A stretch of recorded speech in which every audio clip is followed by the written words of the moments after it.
Comment online on our stream at facebook.com/Talk El Paso. It's 4 p.m. Mountain Time, and that means it's time to talk El Paso with Andrew J. Polk. Thank you all so very much for joining us here for Talk El Paso, airing live on News Radio 690 KTSM. I'm your host, Andrew J. Polk. Thank you for tuning in, however you may be doing so, be it on air, online, live streaming through the free and reliable iHeartRadio app, or joining us over on the various social media pages we're up on these days, facebook.com/Talk El Paso, the Talk El Paso channel over on YouTube, Twitter at Talk El Paso, or twitch.tv, Andrew J. Polk. However it works for you to get on here, see the show, add your commentary to it, like Amanda Bonconda over on the Twitch stream is already doing so. That's the right place for you to be as we continue our dual missions, as we always do, to have live local talk radio here in the borderland, because, damn it, I think we deserve it, and nothing's going to dissuade me of that belief that I can think of anyway, but also to talk about the things that are going on and affecting us right here, because no one else is going to have that conversation like we are, whether it be solely local issues, some of the other ones that come in and affect our community statewide, nationally, internationally, has as often, if not always, been the case. I mean, border community, borderland is what we refer to as the whole region. Sure, we're talking El Paso, but the whole broadcast area we got here, because, again, electromagnetic waves don't just stop neatly at any man-made boundaries.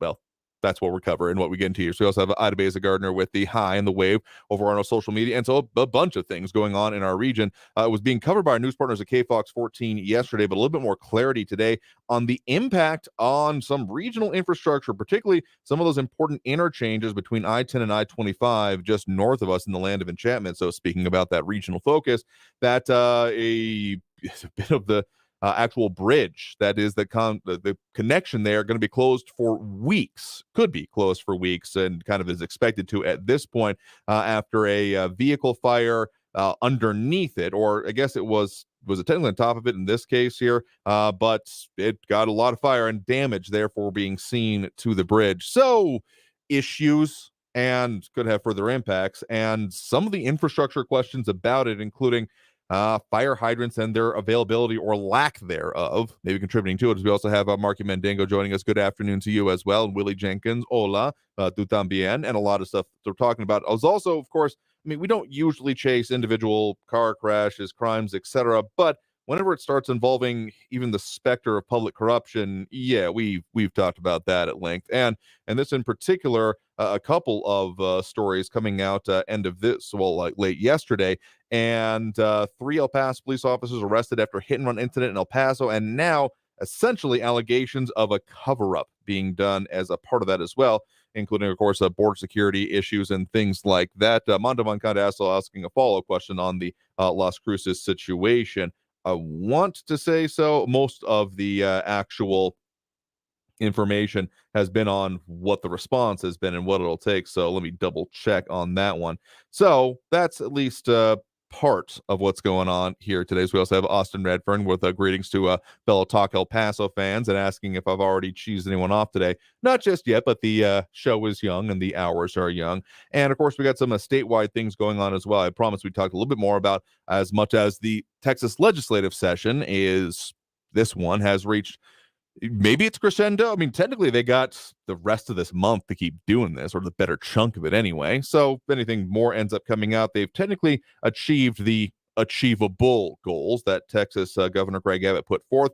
And now a little bit more, I guess, focus turning to, at the very least in reporting, coming in from many different outlets, including the Texas Tribune, on what is going on with, well, the attorney general position, a new interim one appointed by the governor, as well as more information on the impeachment process. And maybe at least one, and this is one of those things that draws down to the closer to the local area, about a Texas judge who is taking one of those recent Supreme Court decisions to task and saying that they feel it applies to their position when it comes to officiating same-sex marriage. So that's another one that I'm sure will be ever so slightly, definitely only a calm and rational conversation there. But a lot of stuff going on and affecting us here in the borderland. And yeah, some people just wake up on the wrong side of the bed, as at least one commenter saying there. So a lot going on. Of course, we'll be on the phone lines a little bit later on the show, as we normally do. But in the meantime, we, of course, got a lot of local stuff. And again, keeping those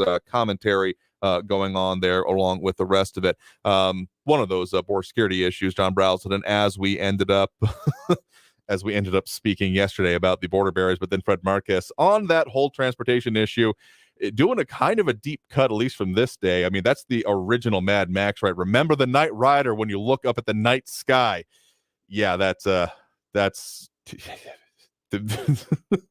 can't keep a straight face and talk about that because yes, it was a gas tanker and it was one getting caught on fire and damaging a bridge. Though, if anyone was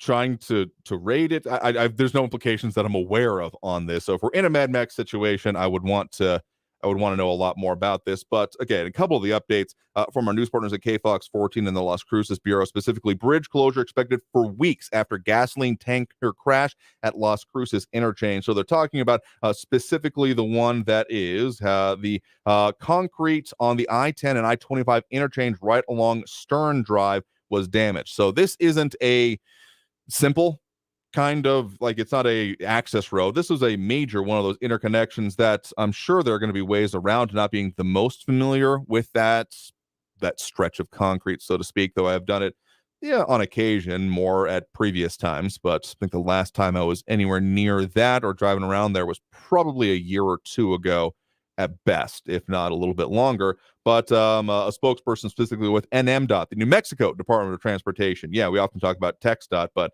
NMDOT, that doesn't have a same kind of pithy name to it, just NMDOT. Anyway, saying that the requested emergency state funds to fix it, but it could take weeks, specifically quoting Amy Evans here, PIO for the New Mexico Public Department of Transportation, saying there is some damage to the actual service of the bridge, but as far as the actual structure, it is safe and sound. So I know people were already talking about shades of like the Pittsburgh Bridge. A couple of important differences. This was not under the bridge where the tanker caught fire, but it was scorching the pavement on top of it. And I mean, bitumen, asphalt, and those products come along with it can be susceptible to flames, as well as, of course, vehicles are.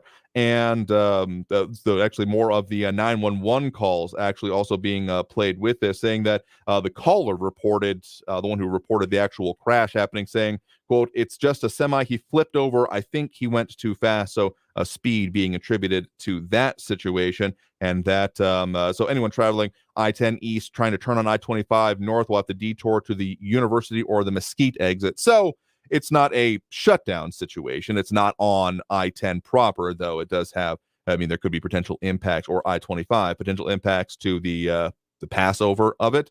But it's still, I mean, one of the questions is also being raised, again, further from our news partners at KFOX 14, lack of fire hydrants among the many challenges for semi-truck fire on I-10 Las Cruces. So as that happened again Tuesday night, and there was, if you can check them out, a lot of the billowing smoke footage and those kind of things coming from it, showing that, yeah, not a great situation and definitely not a fun one. And particularly saying that it was a difficult area to get to. So this is one of my gripes in general. We've talked about traffic in a lot of different ways, but the one thing that people in our region just seem to suck at is getting the hell out of the way of emergency vehicles. If there is a flashing lights behind you, I don't care if it's a cop, ambulance, a traffic patrol. Okay, maybe I care about traffic patrol, but if someone has flashing lights and a blaring siren and is like honking on their horn, move. You're supposed to get as far over as possible. But the amount of people that I see, I swear, trying to beat the emergency vehicles is, I couldn't face palm hard enough without just going straight to the back of my head, I feel like. And that's one of the things being said, like the amount of traffic getting there as more people flocked to the area to witness what was going on. It made it challenging, but also where it was located on a single lane flyover made it difficult to get apparatus up there to supply water. So the looky-loos, as we often say, and we've all experienced it, right? Of people, I swear, if there's an accident on one side of the road, the traffic's almost going to be worse on the other side of it. On I-10 happened to me yesterday, actually, coming back from points on the east side, and there was something going on one part. I want to say it was actually not too far from our station here, like I-10 around Sunland Park. It was in the eastbound lanes, but the westbound lanes were coming down to a crawl in their own right, as everyone's got to stop and stare at it. So yeah, don't do that. I mean, I used to do dedicated traffic reporting and going out covering the individual car crashes, and the amount of almost like secondary crashes, best way I can think to put it, of people rubbernecking and even like pulling out their phones to take their own video of it. The drivers, mind you, is okay. What are you going to do with that besides like send it to your buddies and be like, oh man, this is crazy, I saw that. In which case you could just tell them. But also, I mean, this is just a personal gripe that I feel like, particularly with the amount of people out on the roads, I'm sure at this point in time, drive smart, drive safe, drive friendly, the Texas way, and also just don't be a dumbass. Anyway, that's one of the things going on here. So, I mean, part of the problems there is that there aren't really fire hydrants on the interstate, so that makes things a little bit difficult. Not that it's like supposed to be, but still a challenge in place. So, and the one question that came up earlier, I actually haven't seen mention of it about have they found the driver yet? And so in that case, this actually reminds me of a different, more local incident. Of it was, gosh, my time frames are all messed up. Within the last few years, that dude who put the semi truck up over one of the utility lines in the downtown trench on I-10 in El Paso, and that guy, he didn't go too far away, but he definitely got out. And I wonder if he had a inclination of maybe if I just leave. But that's why like VIN and vehicle registration and license plates are a thing. Though I am aware of people who have done that over the years. Some of those late night traffic reporting I used to do, I was at least one crash, single vehicle crash. So you wonder if alcohol was involved. Never heard the resolution of this situation, but the dude had the presence of mind after crashing to take his license plates, thinking that that was going to do something for him. Again, forgetting that VIN's vehicle identification number, the things etched into the frame of your vehicle, yeah, those exist. And so just, again, don't be a dumbass. Anyway, got to take that first break of this hour right now. Coming back after this break, we got more to talk about, including, other stupid law enforcement situations, and particularly with 3 El Paso police officers arrested and what the details are on that, and again, the implications of a cover-up. So talking more about that and a whole lot more throughout the progression of the show. You are, of course, tuned in to Talk El Paso, airing live on News Radio 690 KTSM. I'm your host, Andrew J. Polk. Back after this break with a whole lot more. Keep the comments coming, phone calls a little bit later, and of course, a whole lot more throughout the 2 hours of the show here on News Radio 690 KTSM.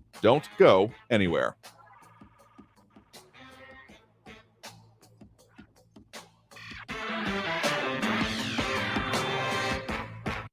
Traffic all day. News Radio 690. I-10 eastbound traffic in the Upper Valley is getting a lot better. It's a 7-minute delay now, eastbound from Vinton down to Thorne. Lane restrictions are lifting there for road work. On the 54 north at the state line, an earlier crash is cleared. All lanes back open there. Southbound Chelsea at Gateway West, an accident reported, and a collision reported I-10 westbound at the Geronimo Drive on-ramp. Kerry Edwards, El Paso traffic. Inflation compensation is back. Oh, yeah. Demand your supply of $1,000. $1,000? Oh. Just listen for the keywords to text in to win $1,000. Happening now. Listen for your chance to win $1,000 every hour, 9 a.m. through 5 p.m. with the inflation compensation on News Radio 690 AM. Brought to you by Charlie Clark Nissan and Charlie Clark Infinity of El Paso. Orale! This report is sponsored by Indeed.com. If your business is feeling a summer hiring wave, then you need Indeed. Their all-in-one hiring solution makes it easy to attract, interview, and hire candidates. Visit Indeed.com/credit and get $75 towards your first sponsored job. Terms and conditions apply. In this week's Marketers Report, we hear about the importance of local radio from Allison Griffin, head of marketing at State Farm. iHeart has such a broad broadcast reach that is local, and for us to be able to touch customers with a local feel but at a national scale is so efficient and important for us. As the #1 audio company, iHeartMedia gives marketers access to the audiences, trusted influencers, and data you need to grow. If you're a marketer, go to iHeartResults.com. Ruli's International Kitchen, your local bar and grill serving up brilliantly inspired international cuisine and local favorites with a gourmet twist for the everyday occasion and special celebrations daily. Now open for dinner Sundays and brunch every weekend. Soups and sandwiches to tapas with stunning main entrees, the favorites you know with new features at the front door daily. Just a great little gourmet dive. 4176 North Mesa Street near Executive Center Boulevard. Give them a call at 915-313-4806 or online at ruleysik.com. Hi, I'm Burt Ward, Robin from TV's Batman, inviting you to feed your dog natural, non-GMO, Gentle Giants dog and puppy food. Dogs eating Gentle Giants and following our special feeding and care program are living as long as 27 healthy, active years with a wonderful quality of life. Holy wow, 27 years! Think of all the extra years you could enjoy with your dog at Target, H-E-B, and stores near you. Try Gentle Giants cat and kitten food, too. That huge data breach from a few weeks ago has probably moved off your radar, but your information could still be on the dark web. LifeLock alerts you to suspicious activity, like someone using your info. If there's a problem, LifeLock's US-based identity restoration specialists will work to fix it. No one can prevent all identity theft or monitor all transactions, but LifeLock will help protect your identity long after this breach is forgotten. Save up to 25% your first year. Use promo code NEWS at LifeLock.com. News Radio 690 KTSM. Live from the KTSM AM 690 studios, it's Talk El Paso with Andrew J. Polk. To be a part of the show, follow on Facebook at facebook.com/Talk El Paso. Now here's your host, Andrew J. Polk.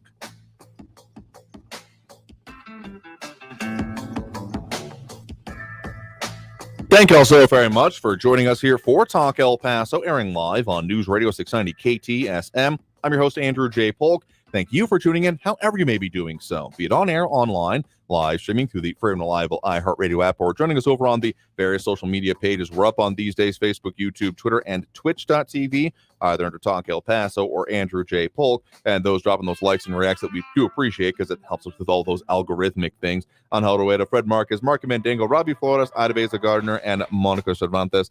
I do appreciate it because, well, again, if you appreciate the ability to talk about these things, what's going on in and around, about and affecting our region, hey, this is what we try to do here. So, like, the option to do that, even if some of the stuff we talk about isn't necessarily great, fun, good, insert positive adjective here. I mean, still a lot of good things going on out there. And Roweda joining, saying, yeah, late to the show, and also one of the national topics. Okay, I'll say this one thing about it, and leave it at that for the moment here. Listen, you've called him Sleepy Joe before, and now he's doing something to try to wake up. What do you want out of him? Anyway, when talking about some of those White House situations. Anyway, a lot of stuff going on there, but also here in the community. And this one's a pretty serious one. And also to answer that question from earlier about any information on the driver in that whole Las Cruces tanker situation, I still have not seen any details on that from any of the local or even regional reporting on it. So I'm inclined to say no.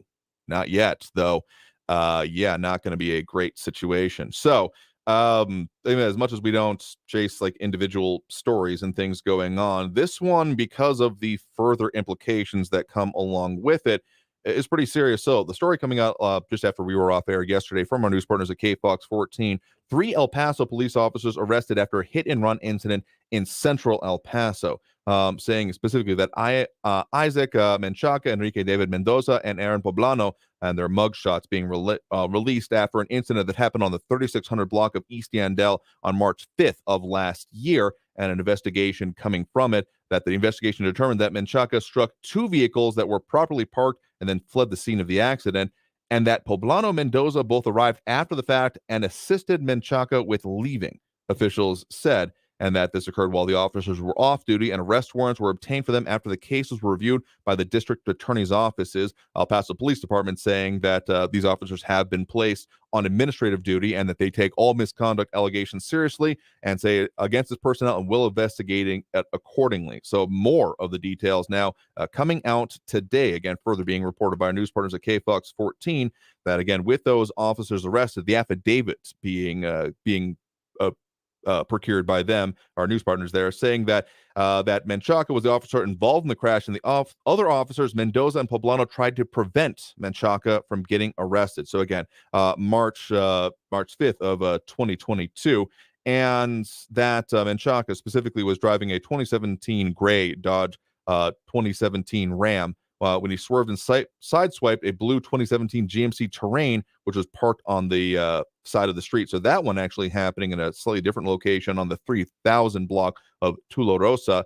And that days later, officers met with witnesses who say they saw Menchaca hit the parked vehicle and fall and to take photos of his paper license. And that's, I mean, they actually goes into great detail, including saying that they were able to, the officials got the paper plate to the photo and found that it was registered to Menchaca being the owner, and that she saw Menchaca pass a couple of blocks and pull over to spit or, vomit before re-entering his vehicle and leaving. And the witness went to the scene of the crash and left a note on the owner of the parked vehicle. And that then on March 7th of last year, the owner of the vehicle contacted police and said that she saw the note, which said to the effect of, saw the car that hit yours, with the phone number of the witness, and that it went from there. And that investigators obtained surveillance video of Menchaca parked on the 2900 block of Tularosa, so where it ended, I suppose, showing him opening the driver's door and throwing up.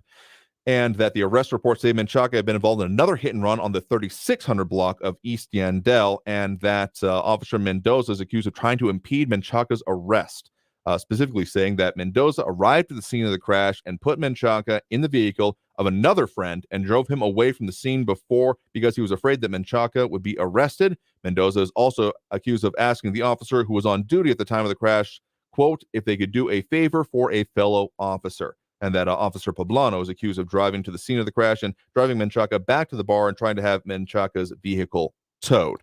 And yeah, it's not a good look, is the best way I can think to put this. And there's not a lot of good way to try to put this here. Even a couple of commentary coming like Angel Rueda saying dummies. That's putting it mildly. John Browson saying just three law enforcement bros helping each other out. And Buddy Vaya saying that's what they call the thin blue line.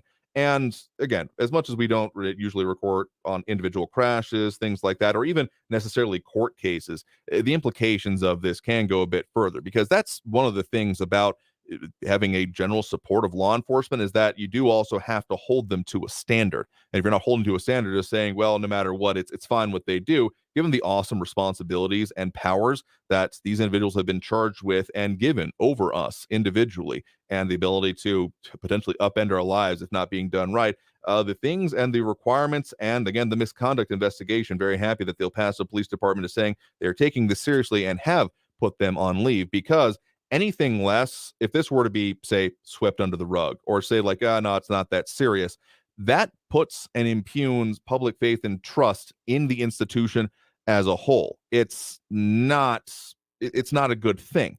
And if you think that is in support of a police state, I need you to remove your head from your posterior. In any case, because you can both say that you can support them, but also, again, hold them to a high standard when it comes to law enforcement, public officials in general. That's one of the things that ends up coming up as again, people from whom much is given, much is required, those kind of things. It's very serious, and taking it any less than and not looking under it, it's not a good thing, particularly the cover-up aspect of this here. I mean, we've had previous incidents in town that we have maybe necessarily explicitly mentioned of individual misconduct allegations, things going on, but particularly the cover-up aspect of this is one of the reasons I wanted to end up talking about this, because any of this, thin blue line, Brotherhood of Blue, those kind of concepts coming up here, all that ends up doing is being, frankly, a disservice to police, law enforcement in general in the long run, because it leads to then questions of, does this go on? Does this happen? Is this at all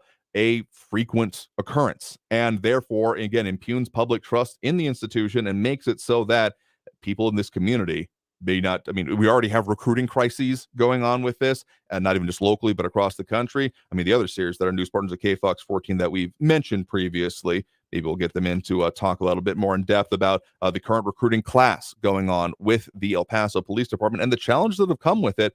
This can contribute to that, and so does not serve, it does not serve the officers, does not serve the community, and so very much encourage a full look into this and accountability and or charges. At the very least, one of the people involved in the hit and run saying they had about $3,000 in damages and absolutely they wanted to press charges as part of the reason this ended up being moved forward. So that's one thing. John Browson asking, do I really trust the El Paso Police or Sheriff's Department?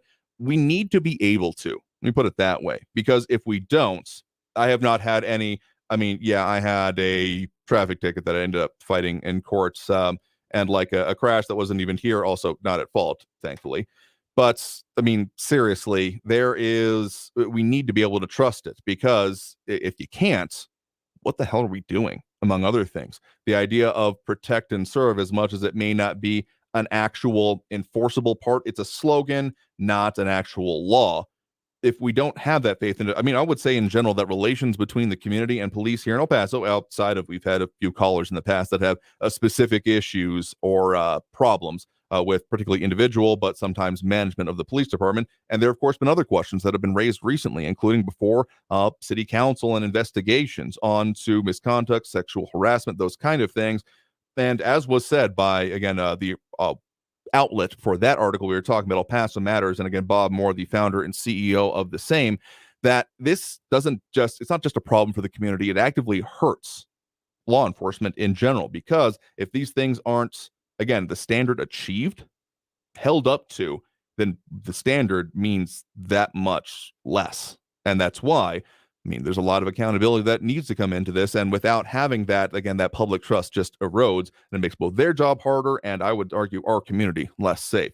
One of the reasons we're talking about that today here. But of course, there's a lot of other things going on and happening in our community. It's not all doom and gloom or serious, even if at the Texas legislature level, there is a lot of serious happening. We do have a brief interview for you all today, a short one as maybe a remedy to some of the other major and extensive ones we've been doing recently. We got a preview of our upcoming weekend program with the El Paso Public Forum on a performance coming in, because, yeah, there's still good things happening in this area. So let's go ahead and take that next break right now and get to that brief interview, and then more stories about what's going on and affecting us here in the borderland, including within the rest of the state of Texas. So taking that break right now, again, you are tuned in to Talk El Paso, airing live on News Radio 690 KTSM. I'm your host, Andrew J. Polk. Back after this break with more Talk El Paso here on News Radio 690 KTSM. Stay tuned.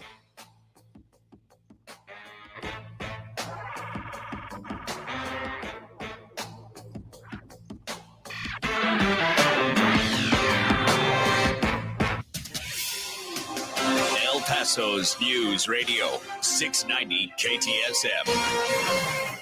I'm Fidel Moreno Mesa with your CBS 4 News Update. 3 El Paso police officers were arrested in connection to a hit-and-run incident in central El Paso back in March. The officers arrested were Isaac Menchaca, Enrique David Mendoza, and Aaron Poblano. The incident happened on the 3600 block of East Yandao on March 5th. Officers responded to the hit-and-run incident. The investigation determined that Menchaca struck 2 vehicles that were properly parked and fled the scene of the accident. Poblano and Mendoza both arrived after the fact and assisted Menchaca with leaving, according to officials. This occurred while the officers were off duty, and arrest warrants were obtained for them after the cases were reviewed by the district attorney's office.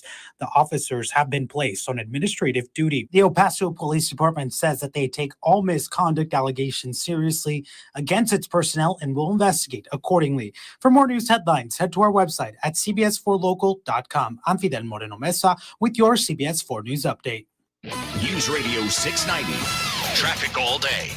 Lane restrictions are lifting on the I-10 eastbound, but it's still slow with 9-minute delays eastbound from Vinton down to Thorn on the 10. El Paso police responding to a crash on southbound Chelsea at Gateway West. An earlier crash is cleared on the 54 north at the state line. And northbound Mesa slow from the downtown exits up to the Desert North, less than 5-minute delays. Carrie Edwards, El Paso traffic. From the KFOX 14 Severe Weather Center, I'm Chief Meteorologist Brad Montgomery. Weather warning continuing for heat. We have a heat advisory all the way through the weekend, expiring Tuesday morning. We're talking hot numbers right through the weekend. 105 for tomorrow, 30% chance of showers and thunderstorms for your Saturday. Partly cloudy skies, 10% chance of a storm, high around 105. We do go drier into early next week. Just partly cloudy for your Sunday, high around 106. From the KFOX 14 Severe Weather Center, I'm Chief Meteorologist Brad Montgomery. This report is sponsored by Irish Spring, the fresh scent of Irish Spring, and those sensational Irish Spring suds are just the reset you need to own the day. Irish Spring. When the spring hits you, you're ready. Pick up Irish Spring at your local retailer today. The El Paso Community Foundation supports the causes you feel passionate about here in the borderland, whether it's education, social services, arts and culture, the environment, health, or economic development. The El Paso Community Foundation has been promoting philanthropy and progress in our hometown region for more than 45 years. Make your mark with us. Start a fund today for good, for El Paso, forever. Learn more at epcf.org. That's epcf.org. There are choices that can change your life. Like the choice to start routine colorectal cancer screening at age 45. It's one of the most common cancers for women and men, and it doesn't always have symptoms. But there's good news. Routine screening can catch colorectal cancer early and even prevent it. And there's even better news. You have screening options. Make the choice to put your health first. Talk to your doctor about your screening options or visit cdc.gov/screenforlife for more information. Keep your family and livelihood safe with Mazer Security Alarms. Systems start at under $35 per month. No job is too small or too large. For your free quote or to upgrade your existing system, call Mazer Security Alarms at 915-590-0033. Wendy's BOGO $1 deal is back at participating Wendy's. Buy a Dave's single, spicy chicken sandwich, 10-piece nugs, or medium frosty, and get another for $1. Double your deliciousness. Hurry, this BOGO deal won't last. This report is sponsored by Wendy's BOGO $1 deal. Traffic's bad enough without Mother Nature adding to your headache. Traffic and weather all day. Stay informed with El Paso's News Radio 690 KTSM. News Radio 690 KTSM El Paso. Live from the KTSM AM 690 studios, it's Talk El Paso with Andrew J. Polk. To be a part of the show, call 915-544-KTSM or follow on Facebook at facebook.com/Talk El Paso. Now here's your host, Andrew J. Polk. Thank you all so very much for joining us here for Talk El Paso, airing live on News Radio 690 KTSM. I'm your host, Andrew J. Polk. Thank you for tuning in, however you may be doing so, be it on air, online, live, streaming through the free and reliable iHeartRadio app, or joining us over on the various social media pages. We're up on these days, facebook.com/Talk El Paso, Talk El Paso channel over on YouTube, Twitter at Talk El Paso, or twitch.tv, Andrew J. Polk. And a lot of conversations going on there, including on police, circumstances around them, law enforcement in general, and particularly the licensing, or I guess certification therein, does not currently require a degree, as is being talked about. Yeah, no college is required, as Buddy Baez is saying, as they previously said. It should require a degree before you can be a cop. That would weed out all the riffraff. There is a certification process. You can't just get it. There's a reason they have academies, besides the whole learn what to do as a training thing. It's also a certification program. It's not just to make sure you're up to snuff before you actually are able, then expected to like jump fences, chase down people, etc. But also there is a requirement. There are like, I know that there are like the law enforcement training academy, like the EPCC Far East campus, the one outside Loop 375. Forgetting the name of that one. It's not Valle Verde, but is it the Mission Valley one? I'll look it up here in a second. But I've been down there before. I've taken classes there, not for that, but in the same area. And there is a like the TCOL, Texas Commission on Law Enforcement, maintains that certification. They do have like continuing on requirements, continuing education requirements. And so they do have the full list of what is required there to be a part of any of this, including, interestingly enough, the school marshal requirements, but what it takes to do any of this, so more than I'll be able to mention right now. But in brief, they say that they have to meet the minimum standards for enrollment and initial licensure, successful completion of the basic licensing course, passing the state licensing examination, and appointment by a law enforcement agency in order to become a licensed peace officer. There have been times in previous professional lives when I have carried like a badge officially as a variety of circumstances, but was not a licensed law enforcement peace officer, because that's again a different level and different things come with it, background checks, etc. So it's a different thing. But RJ saying I think you have to have some college to be maybe an associate's. Again, that's held like at the college campuses, but no like degree requirements. There may or may not be those based on more or less your local department and policies to advance to other things, written exams. But yeah, that's one of the things that has been brought up. Again, how do we have the coverage that is needed? Because I think most people would like to know that there is someone who is able when you call 911, that someone is going to be able to respond, even if there are discussions going on about what is the most appropriate response in all situations. Because one of the questions that you get to is, or at least a phrase I think of, is all you got is a hammer, everything looks like a nail. And if all you've got is an armed response, everything looks like something that then requires an armed response.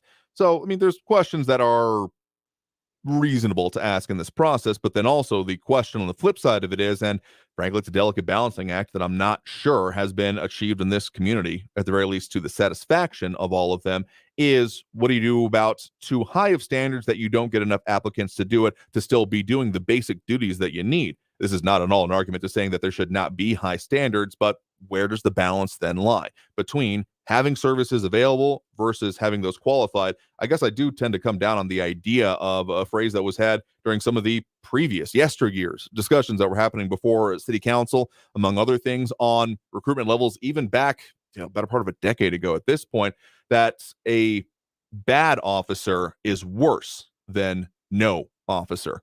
And that's one that stuck with me. So as much as, response times, particularly for, non-violent, non-immediate crimes, but still like, home burglaries and making it really upending your life. There have been times when those response times can be measured in hours, if not parts of days here in the local area. But I don't know. It's like I said, it's a balancing act, and I don't necessarily have a great answer on how exactly that should be achieved, but it's going to take time and effort. I'll give that much up there. Treat a sec, among other things, saying a degree doesn't guarantee quality candidates. Look at some of our genius politicians who flaunt their Ivy League degrees and complete lack of common sense, and yet I'd be willing to say not a whole lot of those in Ivy Leagues that are going then to straight into a beat cop service, so to speak.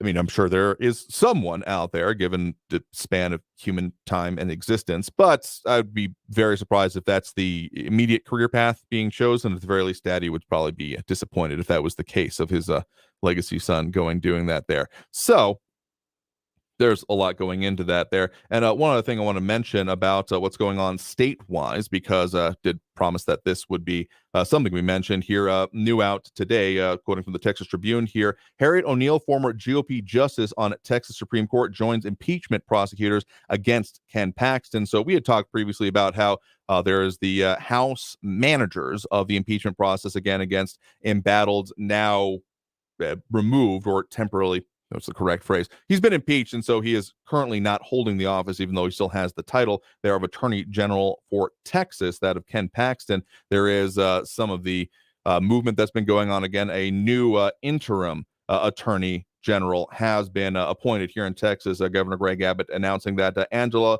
Colmenero has been appointed the interim Attorney General from Texas.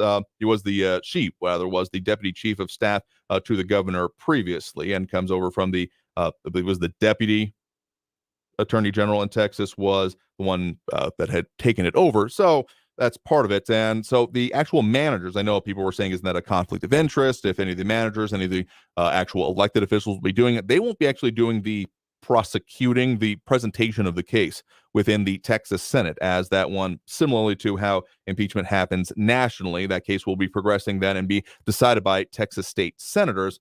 But in this case, they are hiring, and they're managing. What their managers are doing is managing who is going to then actually deal with and do the prosecution. So it won't be any of our local elected or other statewide elected officials doing the actual presentation of the case. So that, I guess, is a difference. But there will be, I mean, think about it, to date myself even there, think Ken Starr as opposed to any elected official in some previous eras of impeachment.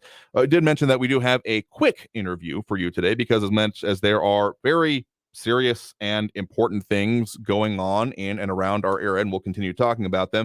Sometimes there are things that are just able to do and fun and touch grass, so to speak, here. So was able to speak a little bit earlier this week with Stephanie Conwell, Artistic Director with the Gilbert and Sullivan Company of El Paso. So this is a preview of an interview that we'll have in its full on the upcoming weekend edition of the El Paso Public Forum, which airs Sunday mornings on all of our local iHeartRadio stations, including, of course, 690 AM, but also all of our sister AM and FM stations.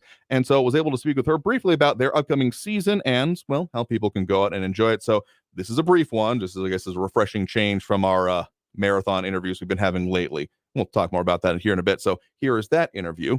Enjoy.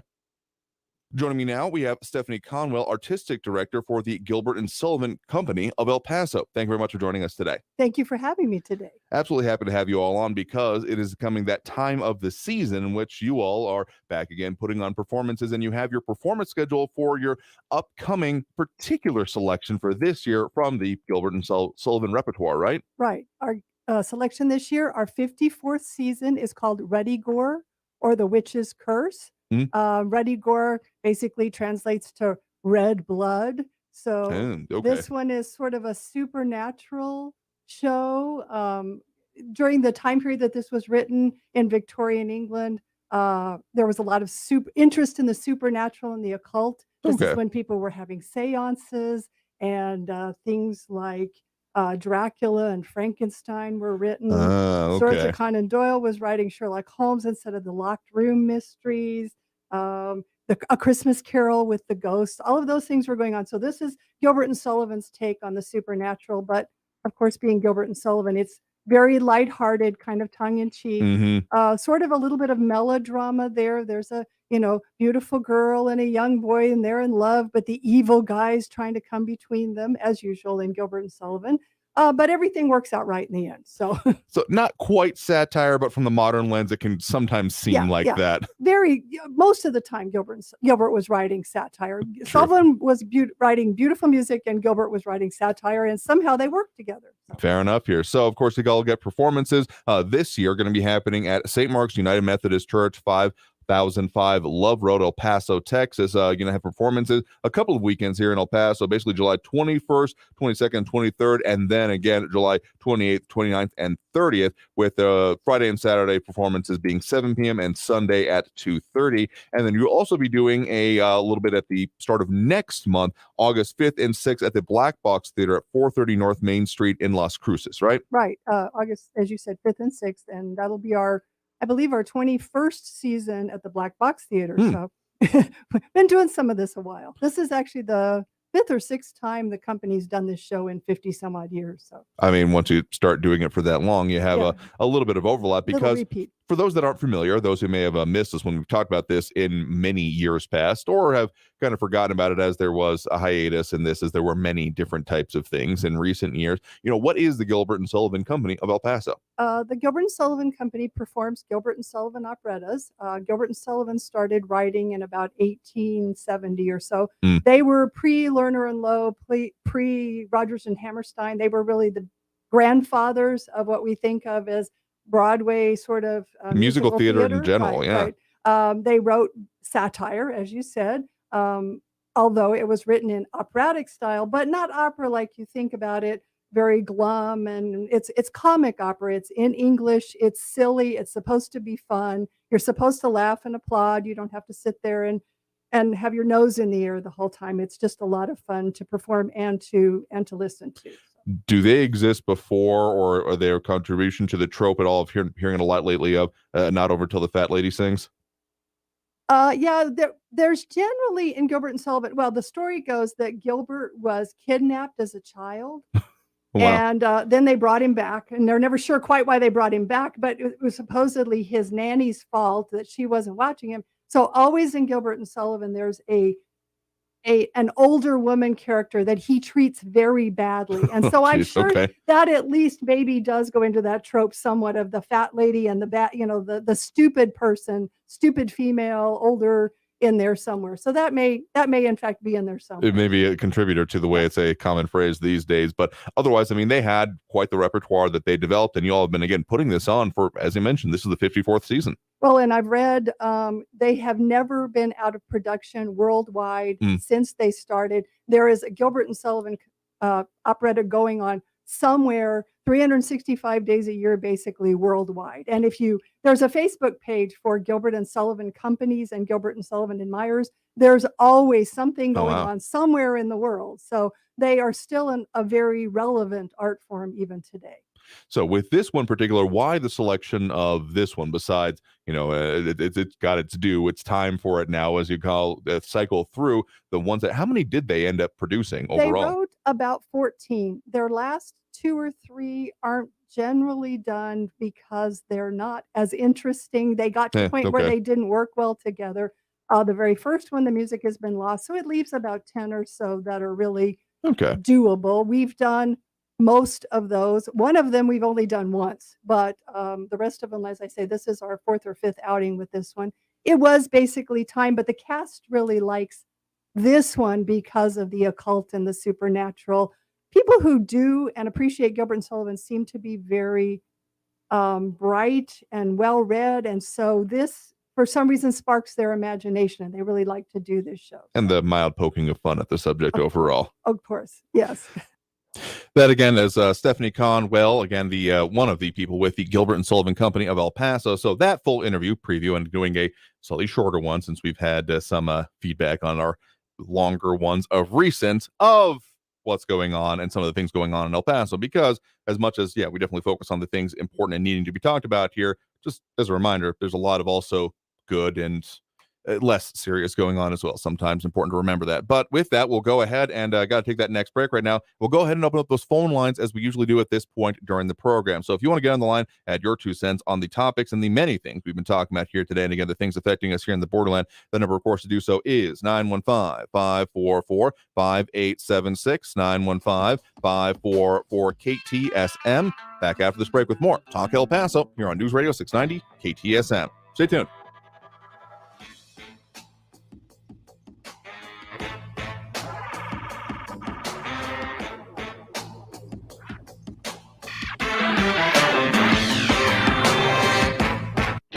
Traffic all day. News Radio 690. Delays are looking better on the I-10 eastbound from the Upper Valley down to Thorn. It's a 5-minute delay. Heavy congestion in the Spaghetti Bowl I-10 westbound at the Patriot exit. That's exit 22B. The exit ramp and the interchange ramp to the port of entry is blocked due to congestion. Traffic's backed up to Reynolds. Rest of your Valley freeways looking good with no congestion or delays. Carrie Edwards, El Paso traffic. This report is sponsored by Indeed.com. If your business is feeling a summer hiring wave, then you need Indeed. Their all-in-one hiring solution makes it easy to attract, interview, and hire candidates. Visit Indeed.com/credit and get $75 towards your first sponsored job. Terms and conditions apply. Hey, Sean Hannity here from my friends at Lone Star Transfer. If you felt like booking your timeshare was difficult in the past, you know it's recently been almost impossible. Now, most clients are shocked to learn that their timeshare is now available to the public, and that severely limits booking options. Now, many owners have also reached out, and they're upset that their yearly dues have nearly doubled during the maintenance fee season. Now, for well over a decade, our friends at Lone Star Transfer, a family-owned company, they have had the pleasure of helping thousands and thousands of people legally and permanently get out of their never-ending timeshare fees. Now, Lone Star Transfer guarantees the release of all liability to your timeshare in writing and in a specific time frame. Call my good friends for a free, no-obligation consultation. Write this down. Call today, 833-594-0075. 833-594-0075. They're online at LoneStarTransfer.com. Foo Fighters, Fall Out Boy, Kelly Clarkson, King Brown, Lil Wayne, Lenny Kravitz, Miguel, Public Enemy, Sheryl Crow, Travis Scott, Tim McGraw, TLC, 30 Seconds to Mars. Get your tickets now. For 2023 iHeartRadio Music Festival. AXS.com. Contact Tax Relief Helpers for details and restrictions. Attention anyone that owes money to the IRS. The IRS has restarted aggressive enforcement actions against taxpayers who owe back taxes that were temporarily suspended for COVID. If you owe $10,000 or more, you must hear this because now is the time to clear your IRS tax debt. A special toll-free number has been established so you can stop penalty fees, avoid liens, levies, and other hostile measures by the IRS. Call Tax Relief Helpers right now at 800-981-9615. Tax Relief Helpers will provide you with the maximum protection afforded by law. I got behind on my taxes and owed $48,000. I didn't know what to do. I called and they got my bill lowered to just $3,500. I owed $87,000 in taxes and it was scary. I got the amount I owed down to just $3,500. I saved $83,500. If you owe money to the IRS, don't wait another day. Call 800-981-9615 right now before the IRS enforces liens, levies, or other aggressive measures. The call and consult are absolutely free. Call now. Call 800-981-9615. 800-981-9615. 800-981-9615. Staples Total Support Plans are your tech plans for the unplanned with 24/7 PC protection against bugs, cracks, and hacks. Plans start as low as $199.99, plus now get up to $250 off select computers. In-store only. Offer ends July 29th. See an associate for details. Protect your tech at Staples. El Paso's News Radio 690 KTSM. Live from the KTSM AM 690 studios, it's Talk El Paso with Andrew J. Polk. To be a part of the show, call 915-544-KTSM or follow on Facebook at facebook.com/Talk El Paso. Now here's your host, Andrew J. Polk. Thank you all so very much for joining us here for Talk El Paso, airing live on News Radio 690 KTSM. I'm your host, Andrew J. Polk. Thank you for tuning in, however you may be doing so, be it on air, online, live streaming through the free and reliable iHeartRadio app, or joining us over on the various social media pages. We're up on these days, facebook.com/Talk El Paso, the Talk El Paso channel over on YouTube, Twitter @Talk El Paso, or twitch.tv. A lot of ways to interact with the shows. We usually do at this point during the program. You can get that phone line open and available, and lines available now, 915-544-5876, 544-KTSM. So, again, a little bit different off the wall, off the beat, usual path of interviews that we do here. But again, it's what's coming up on the El Paso Public Forum this weekend, which does air on all of our local stations. But it's also as a nod towards, I think we've been doing a bit too.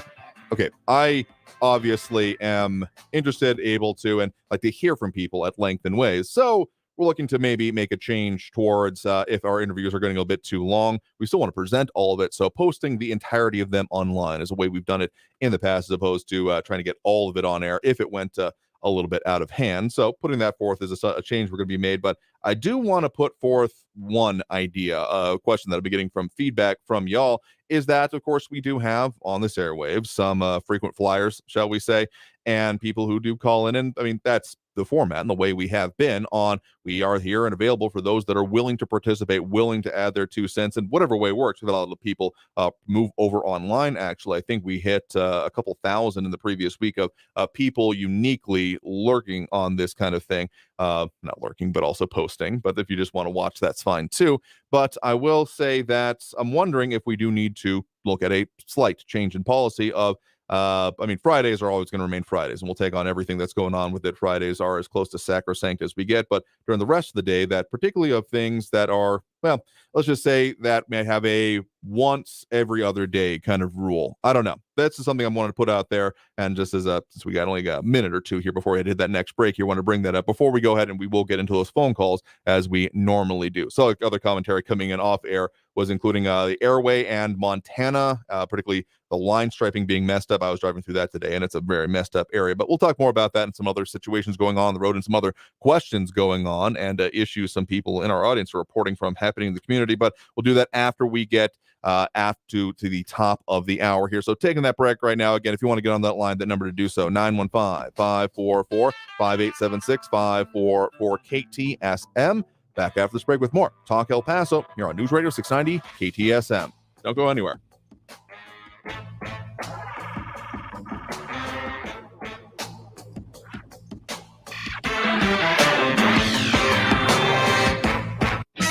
Traffic all day. News Radio 690.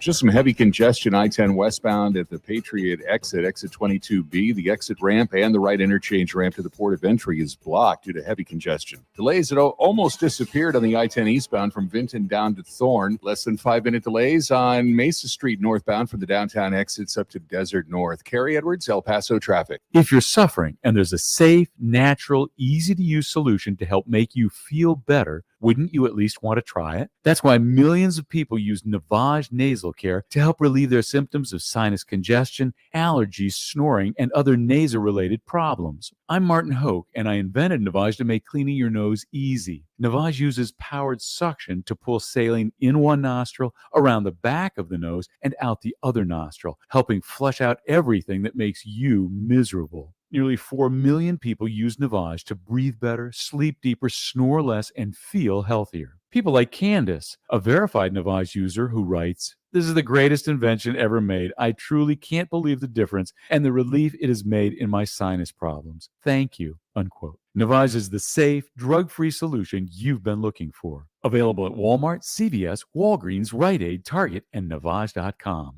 Navage, Navage, clean nose, healthy life. The most current and comprehensive. Just minutes away at the top and bottom of the hour. And always online at KTSMradio.com. News on the hour and the hat. Traffic and weather all day. News Radio 690 is KTSM AM El Paso, an iHeart radio station. NBC News Radio, I'm Brian Shook. The Secret Service says it's unable to connect anyone with the cocaine that was discovered in the White House and is closing its investigation. More from Lisa Taylor. The agency said it could not identify any suspects even after reviewing DNA testing and video footage.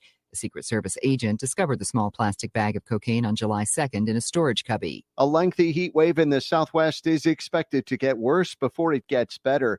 Phoenix, Arizona on Wednesday posted its 13th straight day of temperatures of at least 110 degrees, and the excessive heat shows no sign of letting up. The record for Phoenix is 18 straight days of 110 degree or higher temperatures set back in the 1970s.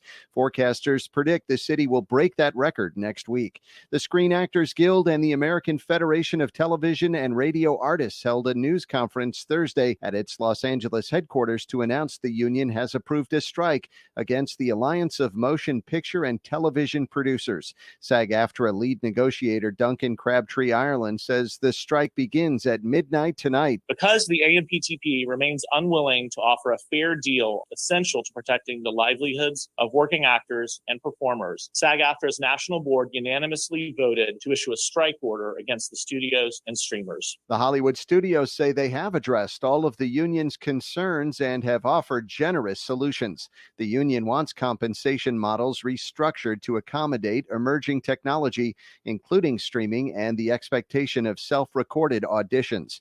The Pittsburgh Tree of Life synagogue shooter is eligible for the death penalty. A grand jury decided Robert Bowers can be sentenced to death after deliberations. At the closing bell, the Dow gained 47 points to 34,394. You're listening to the latest from NBC News Radio. Over 1,000 pounds of meth was discovered in a tractor trailer at the U.S.-Mexico border. Customs and Border Protection found the methamphetamines inside the roof of a tractor trailer last week at a port of entry in Southern California. During the border inspection, officers seized the 138 packages worth almost $4 million. A New York City teenager is taking action to try and deter others from subway surfing after his friend was killed doing the dangerous activity last summer. Scott Pringle reports. Well, there's now an art exhibit at the Oculus Transit Center in Lower Manhattan on subway surfing. 16-year-old Alexander Antelman created it using video and photos that his friend Kazi Laureano took while riding the top of a subway train shortly before his death last summer. Somebody who maybe train surfs or plays around with their life in that sort of way will see those messages and will kind of be like, whoa, that could be me with my mom. Maybe think twice before they go do it again. Antelman's hoping the artwork will deter others from subway surfing, which has been on the rise over the last couple of years. Final figures show the citrus harvest in Florida was the smallest in nearly a century. More from Rory O'Neill. 2 hurricanes that hit Florida last year made a bad situation worse for citrus growers. For more than a decade, a disease called greening has been eating away at trees and citrus groves. Add to that falling OJ demand, cheap imports from Mexico and Brazil, and a real estate market eager to turn groves into subdivisions. Florida grew almost 16 million boxes of oranges last year. In the 90s, that crop topped 200 million boxes. LeBron James is confirming that he'll return to the hardwood next season. The Los Angeles Lakers superstar forward announced during the ESPYs that he will continue playing basketball. The 38-year-old had previously said he would have a lot to think about after the Lakers season ended in the Western Conference Finals. Brian Shook, NBC News Radio. Now your chance to win $1,000. Just enter this nationwide keyword on our website. Green. That's green. Enter it now. This report is sponsored by Indeed.com. If summer is heating up your hiring needs, then you need Indeed. Their all-in-one hiring solution makes it easy to attract, interview, and hire candidates all in one place. Sponsor your first job and get hiring today by visiting Indeed.com/credit. Only iHeartRadio gives you access to all of your favorite radio stations. The Rob Ryan Show. It's The Woody Show. It's Elliot in the Morning. All of the once-in-a-lifetime events. iHeartRadio Music Festival, yeah! All of the best free curated playlists. The best bands. All of the great podcasts for every interest. The stuff they don't want you to know. All of the mind-blowing contests. $20,000. Awesome. All of your favorite superstars. This is Dave Grohl from the Foo Fighters. Best of all, it doesn't cost a thing. Download the absolutely free iHeartRadio app now. Stay tuned and stay informed with News Radio 690, KTSM, an iHeart radio station. This is the iHeartRadio Sports Report. In the NBA, LeBron James announced last night at ESPN's ESPY Awards that he will not be retiring and will in fact return to the Lakers next season. He will become the 6th player in NBA history to play in his 21st season or beyond, joining Dirk Nowitzki, Kevin Garnett, Robert Parrish, Kevin Willis, and Vince Carter, who has the record with 22. Speaking of the ESPY Awards, some notable awards from last night's ceremony. Best team went to the Kansas City Chiefs. Best championship performance went to Lionel Messi of Argentina in the World Cup final. Best record-breaking performance went to LeBron James, surpassing Kareem Abdul-Jabbar for the NBA career scoring record. And Best Major League Baseball player, of course, Shohei Ohtani of the LA Angels. I'm Andy West with your iHeartRadio Sports Report. Need more? Open the free iHeartRadio app for the best sports stations in the country and the most sports podcasts with the biggest personalities in the game on demand. News Radio 690 KTSM. Live from the KTSM AM 690 studios, it's Talk El Paso with Andrew J. Polk. To be a part of the show, call 915-544-KTSM or follow on Facebook at facebook.com/Talk El Paso. Now here's your host, Andrew J. Polk. Thank you all so very much for joining us here for Talk El Paso, airing live on News Radio 690 KTSM. I'm your host, Andrew J. Polk. Thank you for tuning in, however you may be doing so, be it on air, online, live streaming through the free and reliable iHeartRadio app, or joining us over on the various social media pages. We're up on these days, facebook.com/Talk El Paso, the Talk El Paso channel over on YouTube, Twitter at Talk El Paso, or twitch.tv, Andrew J. Polk. A lot of conversations, a lot of commentary, a lot of different things being said over there on the social medias here. And again, those dropping those likes and reacts that we do appreciate, including Amber Banda, Ion Graham, RJ, and Angel Rueda, Fred Marquez, Marky Mandingo, Robbie Flores, Ida Beza Gardner, and Monica Cervantes, among others. Another commentary coming in, including Angel Rueda saying an alert on his Ring neighborhood notifications posted this morning. Thugs walking up to target vehicles and taking VIN pictures through the windshield, such that they have access to a VIN reader, which they can use to produce a key to steal the vehicle. Anyone know anything about this? There is, okay, I've heard something along that line, mostly from the keyless entry part of it. I'm not aware of any specific incidents in El Paso, but it's part of the reason that as much as, okay, the potential for buying a newer vehicle and the newer features coming with it, not opposed to, Ed was on that recent trip out of town, had one of those, didn't have to actually turn the key to turn it on type of vehicles. It was a minivan of all things. And that was nice. It was nice features. But the thing about it is that, of course, those work by your car detecting that the key is within a certain vicinity, right? So it's a signal issue. And so basically, anyone who has ever dealt with signals professionally knows that, particularly like SIGINT, that there can be issues with dealing with it. And essentially, we're talking about a kind of escalation of it. So there have been documented examples in other places. Again, not aware of any in El Paso. So if anyone's heard differently, let me know. I'd be very curious to know that. Of essentially, they use a booster, best way I can think to put it, that makes it seem that so wherever your key is sitting, that they essentially boost the car's range for accepting it's there. So they start it up and then get into it and then are able to do things to get it moving. So I would say that the way I'm going to go about this, at least for the foreseeable future, is A, you put it in like a Faraday cage, your key that is, or you make sure that your vehicle is not accessible from the street, in a garage, a secure location, locked something, etc. So that's what that strikes me as. Though what also comes to mind is I know that there were in previous years, I'd be incredibly surprised if this was possible anymore, particularly with the electronic interlock that exists in keys. But there was a circumstance where there were master keys available and someone got a hold of them or were doing nefarious things with specific models of vehicle. I think mostly along the lines of smuggling, waking the people who were doing it completely unaware that they were doing it because they would access their vehicle, that if they were crossing certain secure areas like international bridges. So that's what also comes to mind. But I would say that it's certainly, well, it certainly can be a bad thing, because at the very least, I mean, what still happens to my awareness in El Paso is, license plates going missing and those kind of things. So people are still, even just information can be valuable about a vehicle, what it is, knowing a specific one, where it's registered, etc. So yeah, I would definitely keep my eye out for that. One of the reasons I probably need more cameras around my house. Not that I'm aware of any of this happening around where I am. It's just there's more weird stuff that can happen. And it seems in this day and age that it's more worth it to have it, rather have it and not need it than vice versa. Anyway, we are, of course, taking the phone calls right now. Phone line's full up at the moment. But, of course, if you want to get on the line, that number to do so is 915-544-5876-544-KTSM. We do have Eric on the east side here with us right now. Eric, thanks for joining us. Hello there. Yesterday, Marco promoted some truly ridiculous misinformation about science that you didn't correct. It's fundamental to acknowledge the obvious fact that scientific consensus in general exists, and which he said it didn't. And most people are I scientifically didn't, but okay. illiterate. They can't read studies, critique the methodology of studies for flaws, or accept the conclusions that the data supports. And so it's important to acknowledge scientific consensus and that it exists in general. And I would recommend your friend Marco, yourself, Stephen, and everyone listening to Google hierarchy of scientific evidence. I sent you a picture of it in the past, and it details the value of different types of studies. And at the very top of that pyramid, there are meta studies that use statistics to look at thousands and thousands of studies to find the consensus, if there is one, on a subject.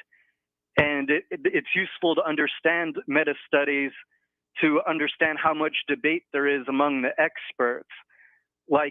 There's a meta-analysis on the consensus of man-made climate change from a team led by Linus, and they looked at a data set of 125,000 climate-related papers published since 2012, and they looked at a randomized sample of 3,000 because they couldn't look at 88,000. So they looked at 3,000 of them, and they found only 4 were skeptical of man-made climate change.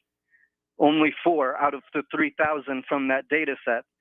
And with that same 88,000, they also, they used keywords to identify studies that were skeptical of man-made climate change, like keywords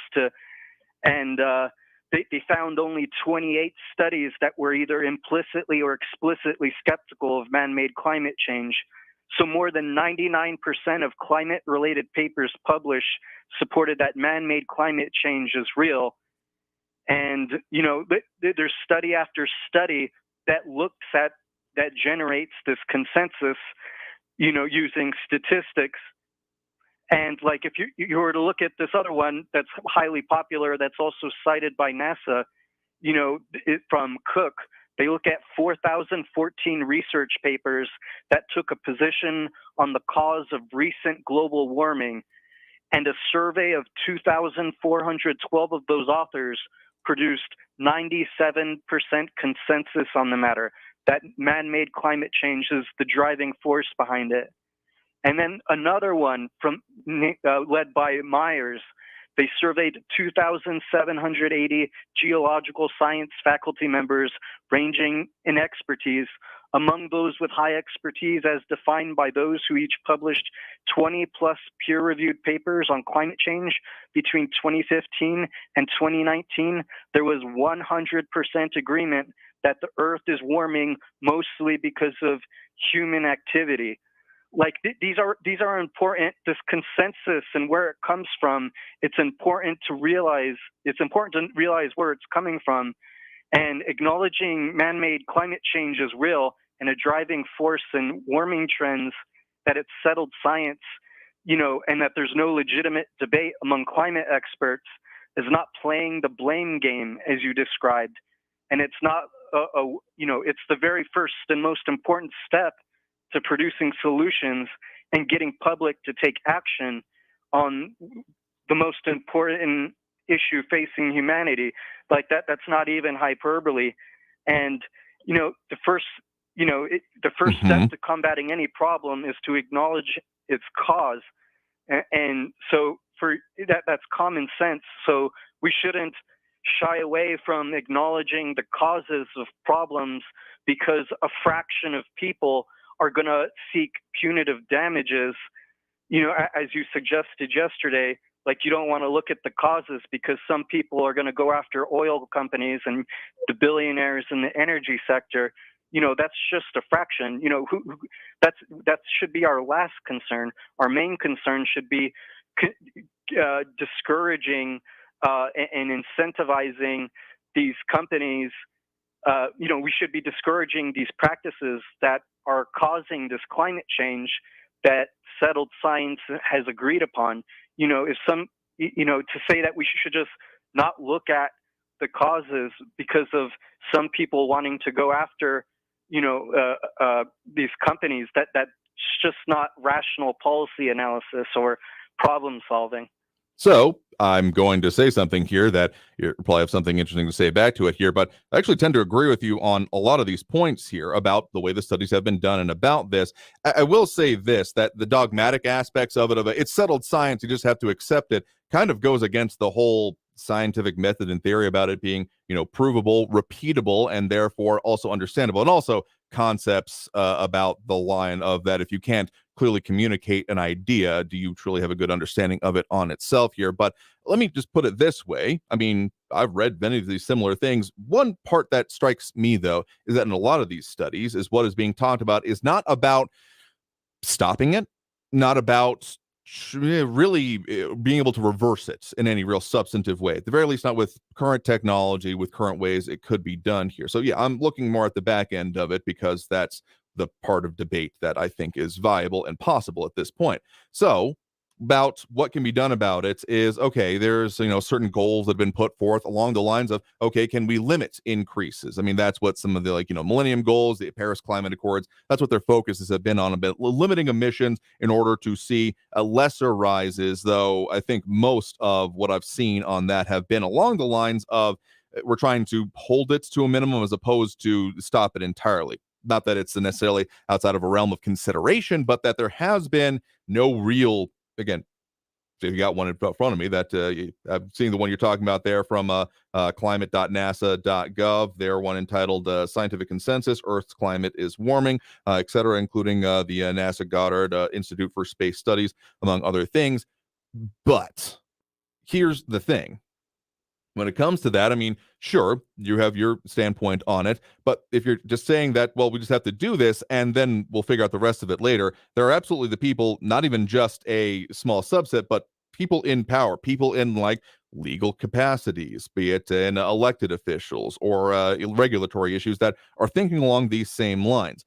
And again, if you're thinking about, okay, problem solution, because if you're just identifying a problem and saying, okay, this is a problem, obviously the question then comes along, okay, but what do we do about it? And that continues to be the part I'm more interested in, because that's also where I think the sticking points more are. And the debate I refer to is what's going on in the comments right now, among other things, about basically the implications of it. And I think it comes down to anyone saying, with the difference, there are different understandings of it, and their different way they even conceive of the concept of climate change comes down to mostly based on what do you do because of it? Because the punitive nature of what some has been suggested, including, and again, I'll admit this one is fringe as well, but it plays well now, doesn't it? Of the idea of, well, no one gets to eat meat anymore. You got to eat the bugs, or those kind of things end up hitting people pretty viscerally. And therefore, the debate then ends up coming down to we don't even have to talk about solutions if we don't even say that it's real or not. And so that's why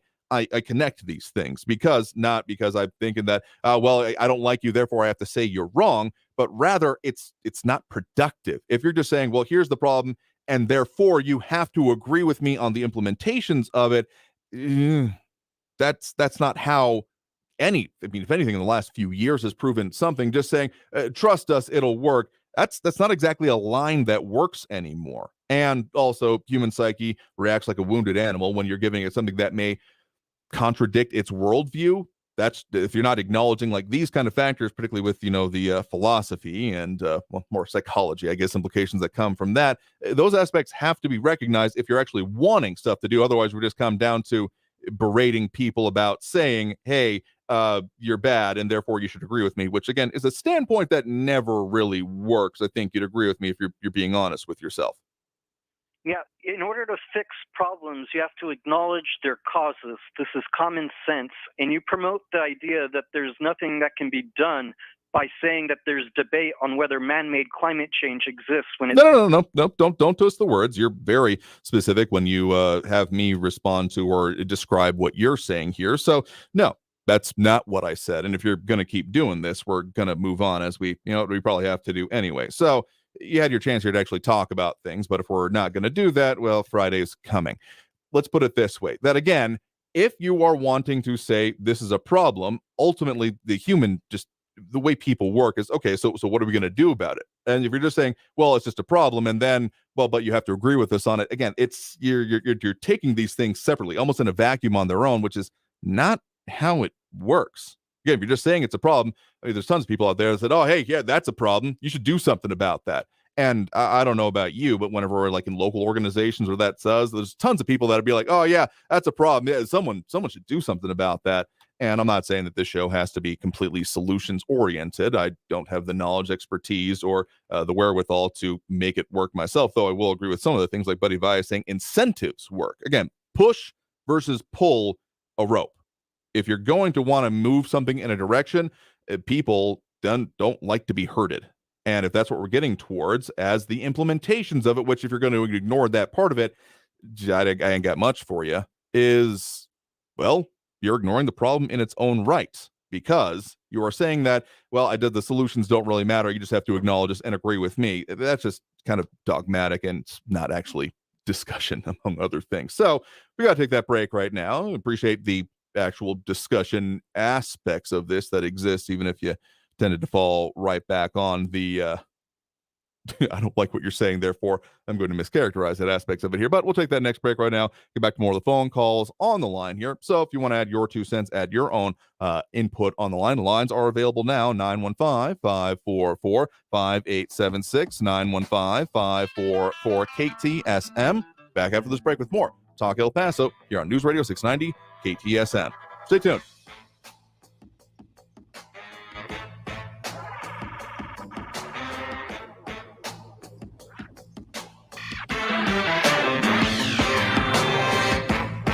Traffic all day. News Radio 690.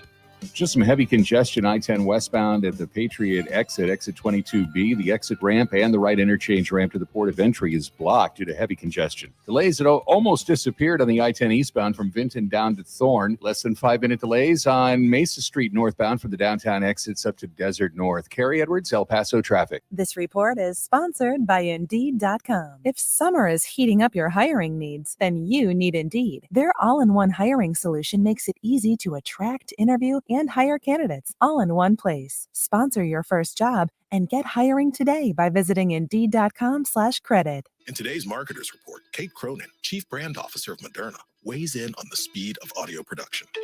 In this day and age, and particularly at Moderna, where we have new information coming out on a regular basis, being able to feed that information to the audio format makes being nimble and pivoting easy, and that's what I really like about it. As the #1 audio company, iHeartMedia gives marketers access to the audiences, influencers, insights, and data you need to grow. If you're a marketer, go to iHeartResults.com. There are choices that can change your life. Like the choice to start routine colorectal cancer screening at age 45. It's one of the most common cancers for women and men, and it doesn't always have symptoms. But there's good news. Routine screening can catch colorectal cancer early and even prevent it. And there's even better news. You have screening options. Make the choice to put your health first. Talk to your doctor about your screening options, or visit cdc.gov/screenforlife for more information. If you're hiring, it can feel like trying to find a needle in a haystack. You can hope the right person comes along, or you can just use ZipRecruiter. Like Marco, president of operations at Telly Tires and Auto Centers. ZipRecruiter helps me find all the right people, even the most difficult jobs to fill. See why 4 out of 5 employers who post a job on ZipRecruiter get a quality candidate within the first day. Now try ZipRecruiter free at ZipRecruiter.com/free. ZipRecruiter.com/FREE. Blue Star medicated ointment gets 5-star reviews from our loyal users for fast relief of the pain and itch of almost any skin irritation. Blue Star soothes insect bites and fungal infections. It really works on the summer rashes I get every year. I had psoriasis on my elbows. Blue Star worked wonders. Amazing stuff. Smear a bit on and the itch is gone. Look for the white box with the blue star in the first aid section. Feel Blue Star work fast or your money back. 180 over 111, and I had a stroke. I couldn't speak or walk. This is high blood pressure. Get back on your plan. Go to loweryourhbp.org. Brought to you by the American Stroke Association, American Medical Association, and the Ad Council. News Radio 690 KTSM El Paso. Live from the KTSM AM 690 studios, it's Talk El Paso with Andrew J. Polk. To be a part of the show, call 915-544-KTSM or follow on Facebook at facebook.com/Talk El Paso. Now here's your host, Andrew J. Polk. Thank you all so very much for joining us here for Talk El Paso, airing live on News Radio 690 KTSM. I'm your host, Andrew J. Polk. Thank you for tuning in, however you may be doing so, be it on air, online, live, streaming through the free and reliable iHeartRadio app, or joining us over on the various social media pages, facebook.com/Talk El Paso, the Talk El Paso channel over on YouTube, Twitter at Talk El Paso, or twitch.tv, Andrew J. Polk. Of course, got those phone lines available if full up at the moment. Just keep the number handy, 915-544-5876, 544-KTSM. There's a lot of conversation that can happen about these things, but just if you want to have a discussion about something here, it's not we can't sit down for hours and do this. The show is only 2 hours long, and we do try to get to more calls, so it's kind of a response type thing we try to do there. But also, if you're just expecting us to host your tantrum for not getting your way, simple answer there is no. Anyway, interesting. You're a liar. Come on. That's just the most feckless kind of thing you can end up doing there, because just saying, oh, no, you don't, I don't like what you're saying, and therefore that's all I got against you. Anywho, getting back to those phone lines now. We do have Tom on the west side here with us right now. Tom, thanks for joining us. Hey, thanks for taking my call. Yeah, Andrew, I'd like to respond to the previous caller. I think it was Eric. Yeah. And about what he was talking about in terms of the metadata and the studies that have been done. One thing to understand is that the scientific community gets their money from taxpayers around the world. And they're motivated by generating studies that are going to create additional propaganda about how the climate or the temperatures on the planet may be changing by man-made efforts, of increased CO2 in the atmosphere. Unless you can tell me, I don't think there's a definitive study that has absolutely shown that this is absolute fact. I don't know. I'm just going to ask you that. Do you know of one that has absolutely put down law that there's a measurement showing how much man has changed the atmosphere?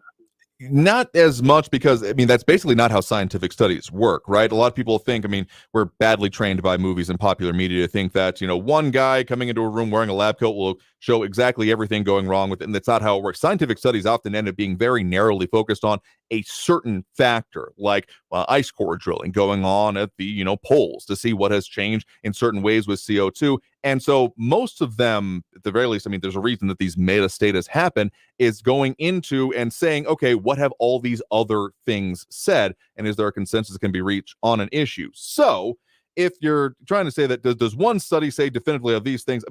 Frankly, scientifically proven isn't a real phrase. It's a marketing term, right? Because it sounds a lot better to say studies show versus it's been scientifically proven. So anytime you see a commercial that says that, I'm just saying take it with a grain of salt. But the upshot of it is that they intend to be very narrowly focused, because that's what the purpose of it is. You want to find something definitive within the realm of control, and these larger things, these larger overviews, longitudinal studies end up being either very difficult, or even then narrowly focused in their own right, focused on a specific issue and not necessarily a whole realm or whole area of study. And that's why individual studies will end up being interesting, and even often the way they end up getting portrayed in headlines is a little misnomering, because it's just, again, it's not how it works. Ask anyone who has actually done academic studies, gone through the process of getting that, and it ends up being again, you focus on a very specific area of it that may contribute to the overall body of knowledge, but expecting any one study to be the encapsulation of the body of knowledge, they do reviews of literature, those kind of things,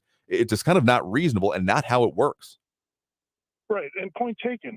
I've been around long enough to remember in the mid-'70s, you looked at Time Magazine, Newsweek, and these type of publications, and they were shouting at the highest levels about how there was too much global cooling going on, and we were going to freeze to death. And this was around 1976. I was a boy then, but my parents got those magazines, and you saw them on the cover that we're going to go through a next ice age. And then you come to the late 80s, and what was it? The whole propaganda was about how we're global warming, we're trashing the planet. And then why did it change from global warming to global climate change? Well, the politics changed. Al Gore got involved and a lot of these folks, and they know they can fleece the world with their propaganda on getting us to believe that man is having this much of effect on the planet, and that the primary cause is a gas that we're putting out that feeds our plants. So I don't know. I mean, I go to New York City every now and then. I'm from the East Coast, and I still haven't seen the sea levels rise that much in New York. I mean, it's not underwater. They were screaming at the highest points about how these islands in the Pacific were going to be underwater because the North Pole and the South Pole were losing their ice, and the sea levels were going to rise. Now, unless there's another study out recently, is that true? Last thing I've heard is that both the North Pole and the ice and the South Pole are actually increasing in ice. But I don't even know. I can't tell you if that's even true. It's just that there's so much propaganda on each side. But the main thing is they keep the propaganda going because that's what feeds their coffers. It's just like them all colluding and getting together and shutting down the fact that Hunter Biden's laptop was misinformation by the Russians. And what have we found out about that now, but 2 years later, 3 years later, that it was true? It's the same group of people that all collude together to put this information out in a uniform manner to create the narrative to get everybody swimming in the same direction. Another point, masks. Did masks have anything to do with stopping the coronavirus or us catching the virus? I'm just going to ask you that straight up. The way they were implemented, it was a better than not thing, but it was certainly not a perfect solution. We're talking about, like most things I saw, like 40 to 50% success rates, because if you're talking about masks in the general term of it, the mass-produced ones with the elastic ear loops and that little bit of metal that you could kind of bend around your nose, if you were talking about the way those were implemented or the way they were being required, is that kind of a standard? I mean, it's kind of like having a raincoat that has a couple of rips in it that you might be good enough for a while, but if you're in a true downpour, it's probably not going to do much for you. Right. And I'm just making examples of the fact that it's incredibly effective to create a narrative with experts that none of us can really verify, because these are scientists in Norway and Sweden and Switzerland and what have you. And everybody takes them as their word is absolute fact, and it needs to be followed, and it's not true.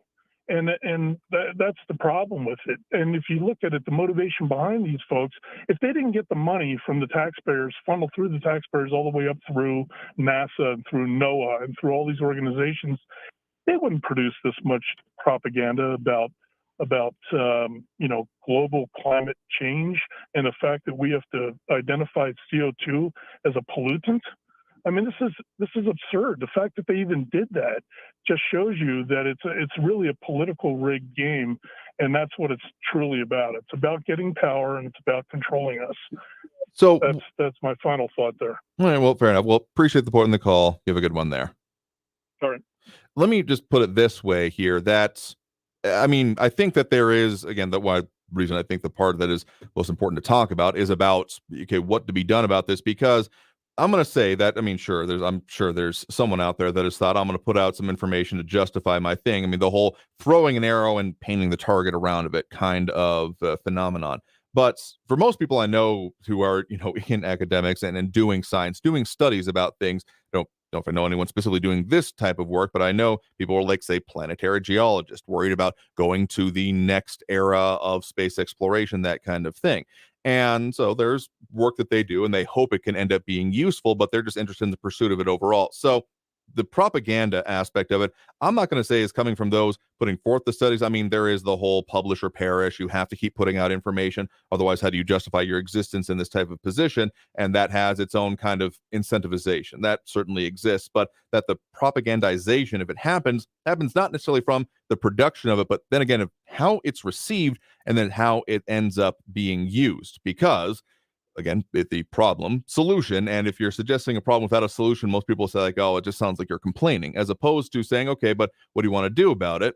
And those solutions then, and the way they are put forth, again, particularly the punitive natures, I think where most people end up having a problem with it and end up having a lot of the issues along with the core concept of it is because they're thinking like, wait, this, you're saying the study says this and therefore we have to do this. I don't track and I don't follow with it, which is why I think that, again, reasonable discussion can be had on this situation, because if we're not talking about what the impact will be, I mean, some of the estimates on if all of the glaciers and ice sheet melted from NASA on this one, that global sea levels could rise by 195 feet or 60 meters, give or take. And there's other estimates on just on the Greenland ice sheet, about 20 feet there. And here's one of the things about this: as much as there is rhetoric and as much as there is should we, shouldn't we, what are the solutions, do we recognize it at all, those kind of things going on in the public sphere on this, I mean, it's going to come to pass one way or the other, right? We're going to, through progression of time, see what happens. Now, I kind of hope it doesn't end up being a hindsight of like, oh, well, geez, I guess it was what it was, or it wasn't what it wasn't. But I'll just say, as a society, the debate that does need to be had is about how do we progress? Where do we want to go? What do we want to do? Because, I mean, sure, there's debates about renewables versus fossil fuels versus, sustainable things, including the idea of growing stuff and not always having to mine, find new sources, etc. That is, should and can and should be had. Because if any of this becomes dictates, that's when I think that most people in their own lives, this is also being mentioned in the comments, end up not going along with it. Just saying, well, just because you said so, and because you have this study that you're describing this way, again, if you're not taking the impact of what you're putting forth in mind, it doesn't work out. There's a reason that science educators, beyond even just people doing it, have become such a thing. Anyway, let's go ahead and take that next break right now. So again, do appreciate the point of the call, but let's take that next break right now. Coming out of this break, we got more calls on the line, more comments we'll get to, and a whole lot more discussion squeezing in for the end of the show. So stay tuned. More Talk El Paso after this break here on News Radio 690 KTSM. Stay tuned.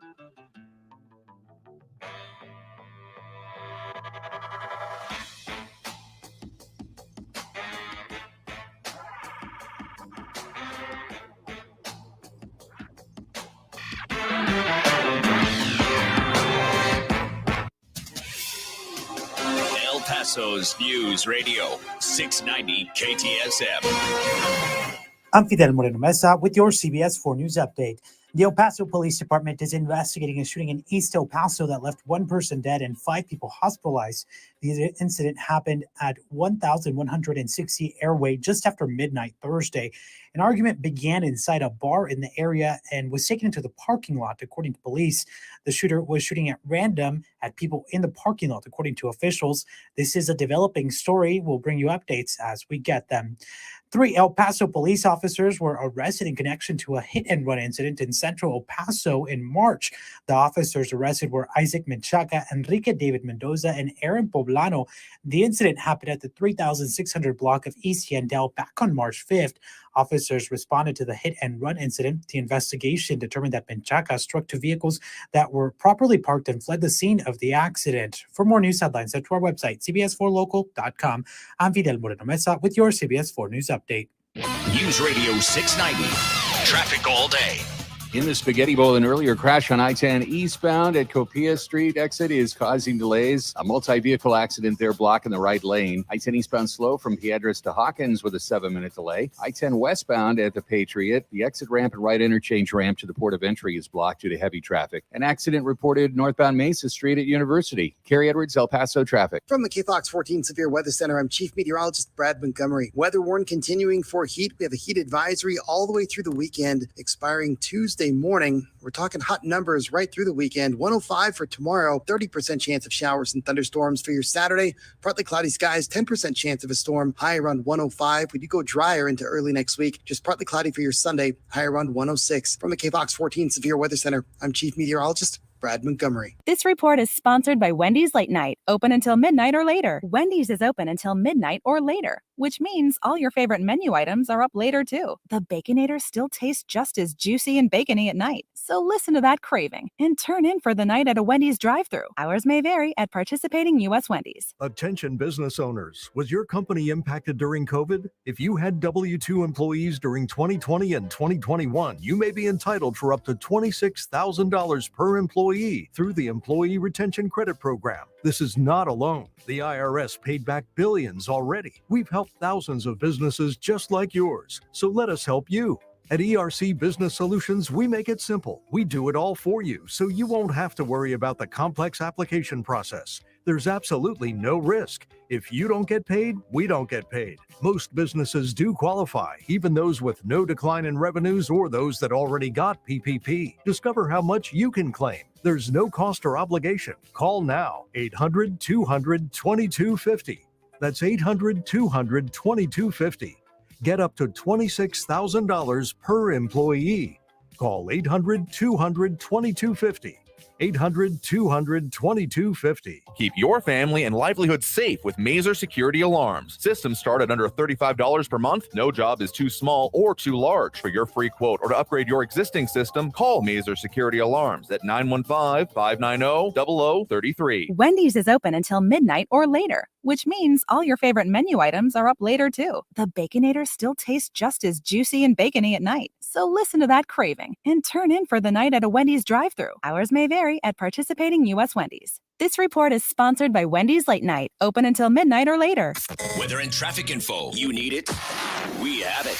Traffic and weather all day. Stay informed. News Radio 690 KTSM. El Paso's News Radio 690 KTSM.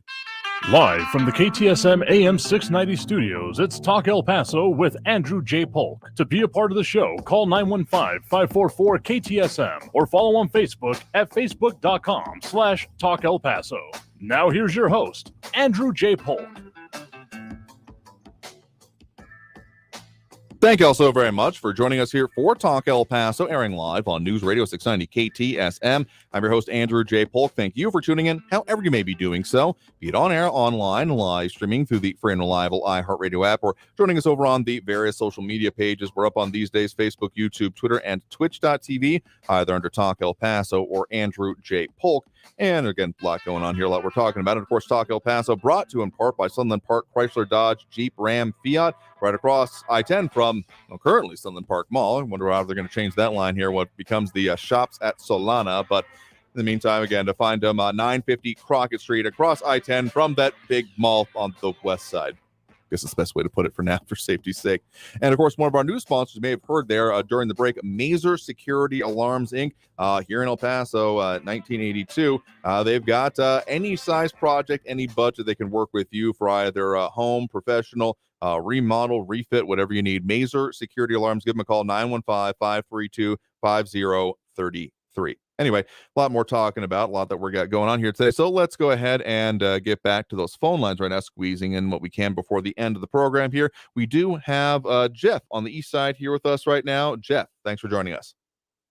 Yeah, just kind of calling about the, they're talking about the settled science and climate change and blah, blah, blah. So I heard, your last caller was talking about the magazines and this and that and the other back in the day about it being global cooling and heading for an ice age. I actually remembered all that as a kid, and it was in National Geographic and everything else, which is always argued as the kind of premier magazine for telling the truth about climate.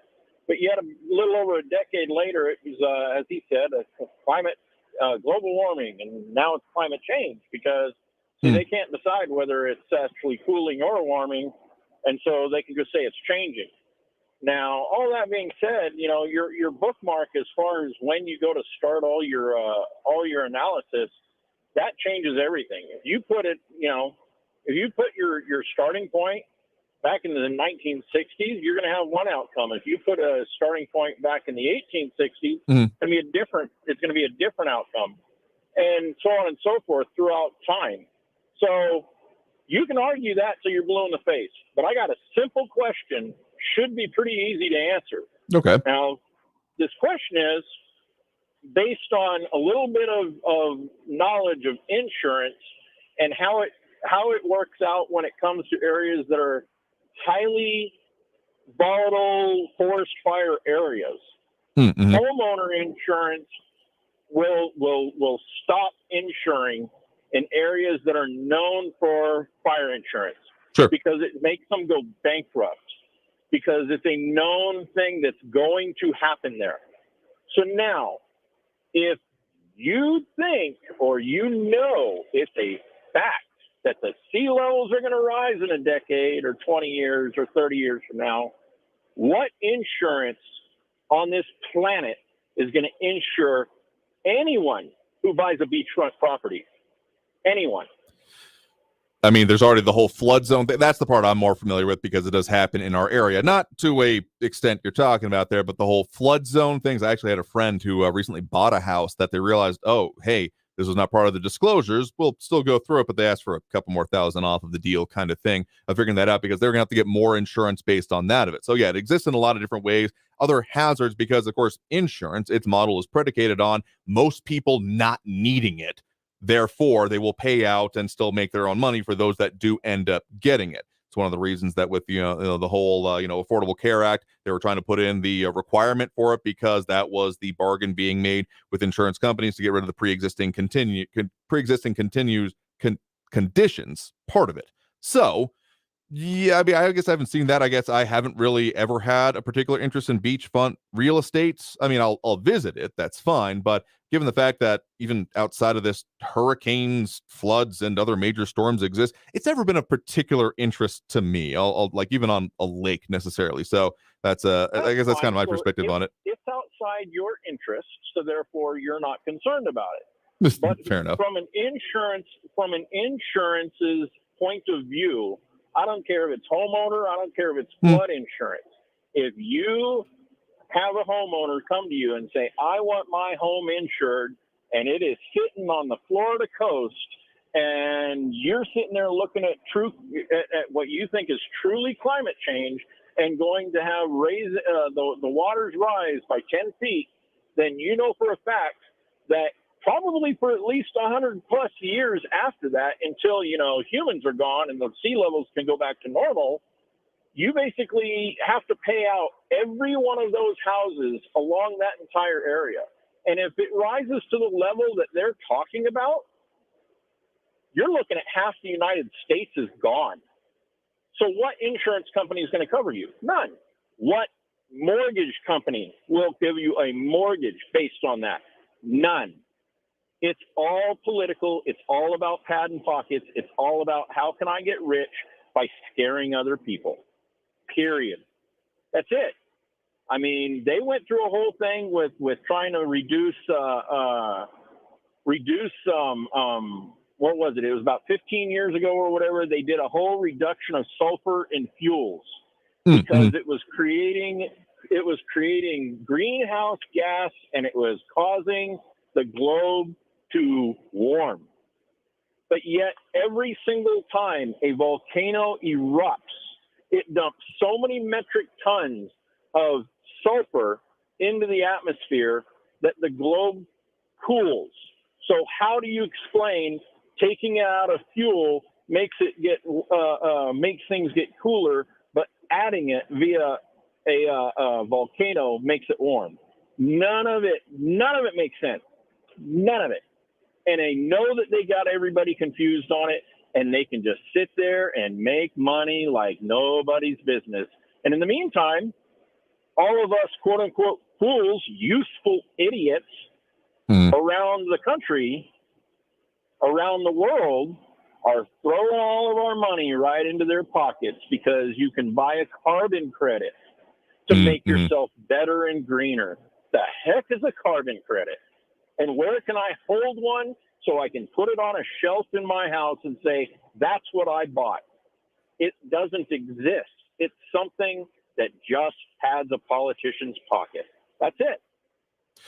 I think that's one of the bigger questions. I mean, the greenwashing, what you're referring to there about saying that, oh, well, it almost becomes, again, part of the blame part of it. Well, I'm not a part of it. It's not my problem. Or the carbon offsets. Wasn't there a King of the Hill episode back in the day on that one here? So to say that, again, identifying the problem is the most important part is kind of missing the way that, among other things, humans and government work, that if you're not talking about, okay, because, again, climate does change. Anyone who says that climate never changes, I don't think anyone is legitimately saying that. Again, the debate that people are having in the comments, among other things, about the causes of it, is a subset of the issue about what then the solutions are, really. I think what it comes down to, and the reason it gets so vehement, because of what you're talking about, of the way people then address it or even take advantage of it, saying, oh no, you got to do it this way. And I think that's a lot of where this ends up coming from. So I get what you're saying also about insurance, is that if they didn't make sense for their bottom line, I think that actuarial science, not being the biggest expert on it, hasn't necessarily encapsulated this whole issue yet. So it's something to maybe see if that does change in the intervening years. I know there at least are some countries, low-lying Pacific island countries, that are looking towards what the future for their populations will be. So we'll see how that plays out in the long run. Fair enough. But like I said, based on my experience, knowledge, age, things I've seen, areas I've lived, I'm telling you, there's nothing behind this. I mean, yes, climate change does happen. It is a natural cycle of the planet, a natural cycle.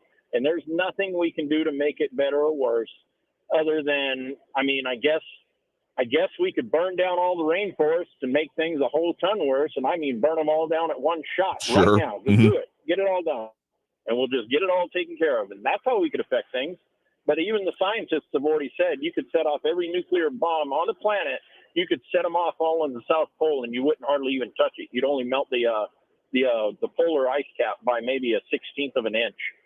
So once again, even with our most destructive weapons that we have here, we're not doing any damage to what nature is doing on its own, what God created of itself. I think that some of the nuclear winter implications and general massive amounts of fallouts would be other parts to come from that particular conjecture. Hadn't heard that one, but it's an interesting thought experiment in the first place, even if I never want to see it put into place. So appreciate the point in the call. You have a good one there. Thank you. Have a good weekend. All right. And with that, so I think we got to take that last break right now. I know we've had some people in line we weren't quite able to get to, but we'll, of course, talk about what we got coming up for you here. So stay tuned for more Talk El Paso after this break here on News Radio 690 KTSM. Stay tuned.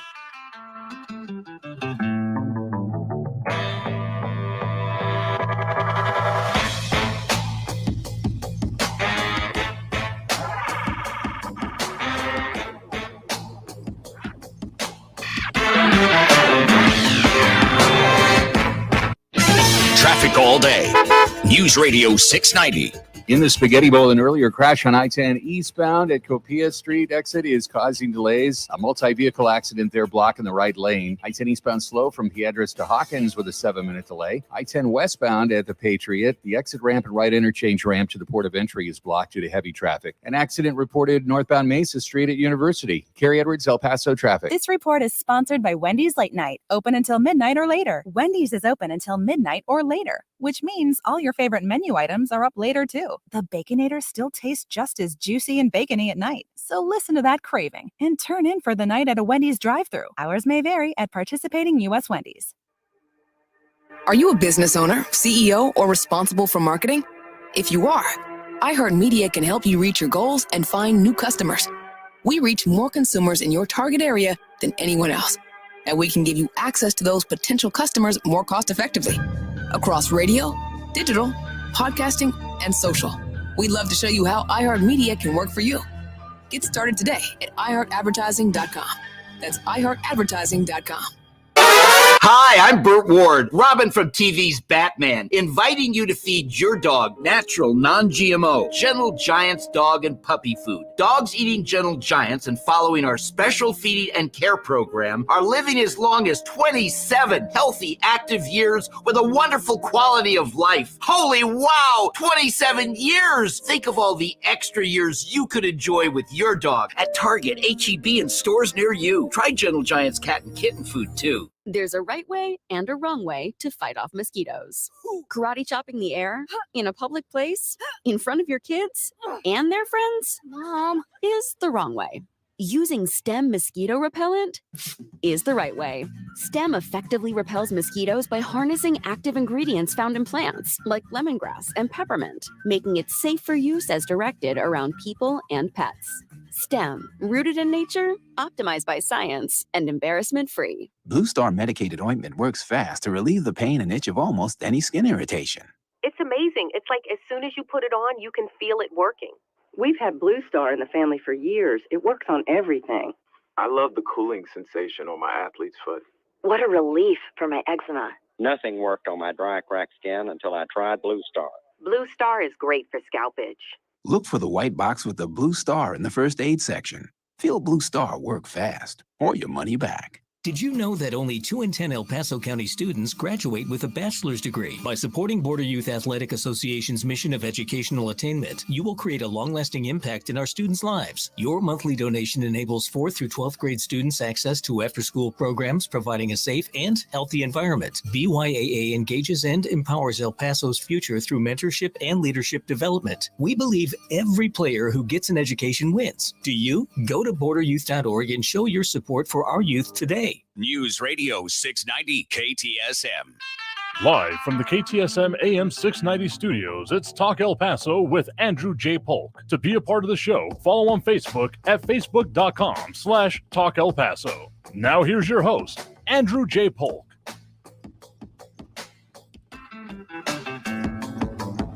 Thank you all so very much for having joined us here for Talk El Paso, airing live on News Radio 690 KTSM, even if we were pretty well from first gasp here on a tear lately, and I would say pretty firmly in Friday territory. Well, it's definitely Friday tomorrow, so of course that means that we'll be getting into all of the questions, comments, concerns, etc. that y'all want to get into tomorrow. Just keep it clean, otherwise we'll have to dump you off the line. But of course, some of the things we're working on for you here is a lot more about what's going on in the region, like some recent studies have been reviewing about how the rental market is looking in El Paso. And here's a hint: it's rough out there. Very glad I have a house that is knock on wood, still going to be keeping me standing and air conditioned for the foreseeable future here. But some of those things like that, as well as, again, other stories and other local issues coming up, as we'll keep focusing on, including some implications from Supreme Court decisions coming into Texas courts. And the Texas Supreme Court set to review the viability of a case, if not rule on the case itself here. So Talk El Paso, of course, brought to you in part by Ruli's International Kitchen. Never tasted fusion like this before. Quote from the Food Network on that. They do some great things, including, again, coming up this Friday, their Qigong Chow Taco Takeover happening from 9 to midnight at 4176 North Mesa Street. So looking for great late night eats, they're doing that. And they, of course, are proud sponsors of this show. And we'll probably have a meetup there when we're going to before one of these days. That'll probably where we end up doing it. Maybe not during the taco times, but you get my idea. Anyway, there's a whole lot more to talk about and a lot more that we can get to in 2 hours, but we're out of time here for this show, so I'll have to leave it there for today. So again, Friday is coming. We're on the cusp of it. We are 3 broadcast minutes away from it, at least from the end of this show to the start of that one. So I'll have to leave it there for today because we are out of time of this show. So we'll have to end it there. So I want to thank everyone that did tune in, call in, comment, participate in the show. I want to thank everyone that does choose to actually talk about the things going on and affecting us here in the borderlands. So want you all to, of course, tune in as we do every Monday through Friday, 4 to 6 p.m. So until then, until next time, I want you all to stay safe out there, look twice for motorcycles when on the road, and have a great evening, y'all. We'll see you tomorrow.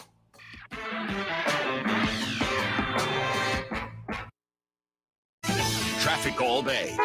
News Radio 690.